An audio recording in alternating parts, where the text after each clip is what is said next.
নমস্কার বন্ধুরা, শুভ সকাল। কেমন আছেন? আশা করি ভালোই আছেন। আমিও ভালো আছি। রোজকার মতন সব কাজই করে নিলাম আগে। আর আজকে বেশ রোদ্দুরও উঠেছে। এই রোদ্দুরের কোনো ভরসা নেই, এখনই হয়তো আবার বৃষ্টি চলে আসবে। বেশ রোদ্দুর উঠেছে, পালিশগুলো একটু রোদ্দুরে দিয়ে তুলে রাখলাম।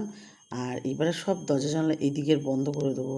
চলে যাব পুরো উপর থেকে আজকে পুরো নিচ পর্যন্ত পরিষ্কার করব। এখানে কোনো নোংরা নেই বন্ধুরা, দেখেন শুধু টিকটিকির পটি। হ্যাঁ, তাই এগুলো পরিষ্কার করতে হবে একদম। আজকে শুধু সিঁড়ি ঝাড় দেবো আর নিচটা পরিষ্কার করব।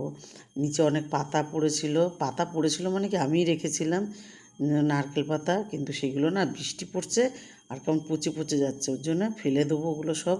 আর এখানে কিছু জামা কাপড় রেখে দিয়েছি পুরনো, ওই বাসন টাসন নেবো বলে এই পাশে। আর এখানে দুটো গেটও আছে, নিচে তো নতুন গেট লাগিয়েছি, তাই গেটটা বিক্রি করে দেবো যদি কেউ কেনে। নিচের অবস্থা দেখেন, কি অবস্থা দেখেছেন? এই নিচটাও আজকে পরিষ্কার করবো, জঙ্গল টঙ্গলগুলো পরিষ্কার করবো। এইটুকু জঙ্গলের জন্য আবার লোক রাখবো? ও আমি হাতে হাতেই তুলে নেবো ভাবছি। তা যাই হোক, নিচে যাব তারপরে। তা আগে এখানকার কাজগুলো সেরে নিই। দেখেন নিচটা পরিষ্কারও করে দিচ্ছি, বেশ বেশ পরিষ্কার হয়েছে, দেখেছেন? তা বর্ষাকাল না, নিচটা আমি তো সেই রাব ঢালাই দিয়েছিলাম, সেদিনই বৃষ্টি পড়েছিল, কি অবস্থা উঠানটার। চান টান করে পুজোও দিয়ে নিলাম।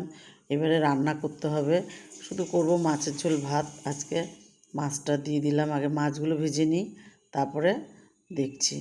তা আর কালকের একটু না ডাল আছে বন্ধুরা, টমেটো দিয়ে ডাল, সর্ষে ফোড়ন দিয়ে টমেটোর ডাল আছে, ওইটা রেখে দিয়েছিলাম, তা ওটা ফ্রিজ থেকে এখন বের করে নিলাম। আর এখানে আলুটাও ভেজে নেব। মাছটা ভাজা হয়ে গেছে। আর এখানে মশলা দিয়েছি, একটু সর্ষে বাটা আছে, একটু জিরে আছে, জিরেটা গুঁড়ো দিয়েছি, আর টমেটো বাটা আছে একটু।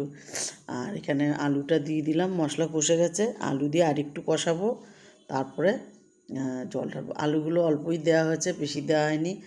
আর এখানে তাড়াতাড়ি করে কষানো হয়ে গেছে, আর জলটাও ঢেলে দিলাম। খিদেও পেয়েছে বন্ধুরা, অনেক কাজ হয়েছে সকাল থেকে আজকে, আর এদিকে বেলাও হয়েছে, ওর জন্য খিদেটাও পেয়ে গেছে। যাই হোক, মাছের ঝোলটা হলেই খেয়ে নেব। ঝোলও ফুটে গেছে। আর এখানে দিয়ে দেবো মাছগুলো দিয়ে তারপরে নামিয়ে খেয়ে নেব। ভাতও বাড়া হয়ে গেছে, কালকের ডালও আছে, মাছের ঝোলও আছে এখানে। এই দিয়ে তাড়াতাড়ি করে পেট ভরে খেয়ে নেব। আজ এটুকুই। ভালো লাগলে লাইক করুন, কমেন্ট করুন, আমার ইউটিউব চ্যানেলটাকে সাবস্ক্রাইব করুন, পেজটাকে ফলো করুন। ভালো থাকুন, সুস্থ থাকুন, শুভরাত্রি।